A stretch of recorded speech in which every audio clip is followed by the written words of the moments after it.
সাদিক, সমস্ত নবীগণের সর্দার বিশ্ব নবী সাল্লাল্লাহু আলাইহি ওয়াসাল্লাম, প্রিয় নবী সাল্লাল্লাহু আলাইহি ওয়াসাল্লাম বিন আব্দুল্লাহ বিন আব্দুল মুত্তালিব আমিনা বিন আব্দে মানাফ প্রমাণিত করেন।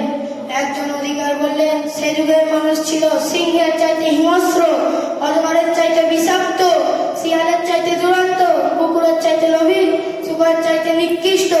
মানুষ বলে মানুষকে মনে করতো না, নারী জাতির ছিল না কোনো মর্যাদা। সে কোলের ন্যায় ফুটফুটে সন্তানকে জ্যান্ত দাফন করত। সে যুগের কথা মনে উঠলে নয়ন ভরে অস্ত্র ঝরে। সে যুগের কথা মনে উঠলে অশান্তিটা টুকরে টুকরে কেঁদে ওঠে। যারা এই অশান্তির বার্তা বিদ্যাহার শ্রাবণ বয়, এই অশান্তির বার্তা দূর করতে নির্যাতিত, লজ্জিত, অপমানিত দুর্বল মানুষের ভ্রাতৃত্ব সরিয়ে এই কুসংস্কারকে দূর করতে অভিভূত হন প্রিয় নবী সাল্লাল্লাহু আলাইহি ওয়াসাল্লাম।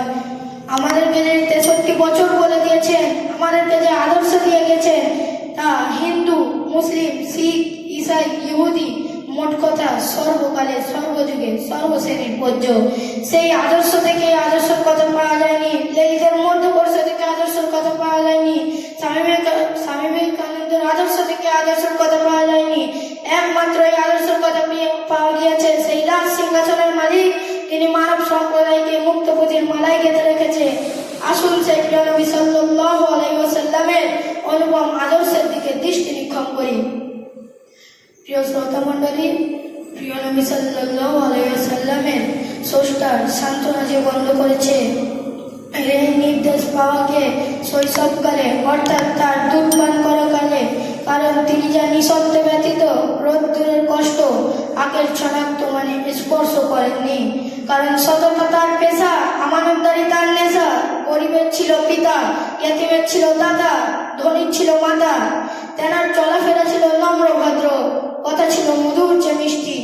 তেনার লেনদেন ছিল ঝর্ণার চেয়েও নির্মল। তবেই তো শত্রু একবারে স্বীকার করেছিল মুহাম্মদের জনপ্রিয় নেতা। উপাধি ছিল সত্যবাদী ও আমানতদারি। হযরত খাদিজা রাদিয়াল্লাহু আনহার উদ্দেশ্যকে বহন করে জন্মকা শরীফে উল্লিখিত লাকাদ খাসিতু আলা নাস আত্তাখুযু সাল্লাল্লাহু আলাইহি ওয়াসাল্লামের অন্তরে ভয় ও বীরসিক গালে একটা আচর দিল। হযরত জিবরাইল আলাইহিস সালামের কুর্দ পাছাত কাতবে ওয়াকাল আল খাজিদাতু হযরত খাদিজা রাদিয়াল্লাহু আনহা কাল্লা ওয়াল্লাহি লা ইয়াজিকাল্লাহু আবাদা, অর্থাৎ আল্লাহ তাআলা আপনাকে কখনো অপদস্থ লাঞ্ছিত করবেন না, কারণ আপনি আত্মীয়তা বন্ধন অক্ষুণ্ণ রাখেন। ও তাহমিলুল কাল্লা, এতিম অসহায়ের পাশে দাঁড়ান। ও তাকরিব গয়ব ও তাকসিল মায়াতুমা, দুঃখে গরিবের পাশে দাঁড়ান। ও তাকরিব গয়বা, এতিম অতিথি আপ্যায়ন করেন। প্রিয় বন্ধুগণ, উক্ত হাদিস দ্বারা বোঝা গিয়েছে যে প্রিয় নবী সাল্লাল্লাহু আলাইহি ওয়াসাল্লাম একজন আদর্শনীয় দয়াবান মানুষ।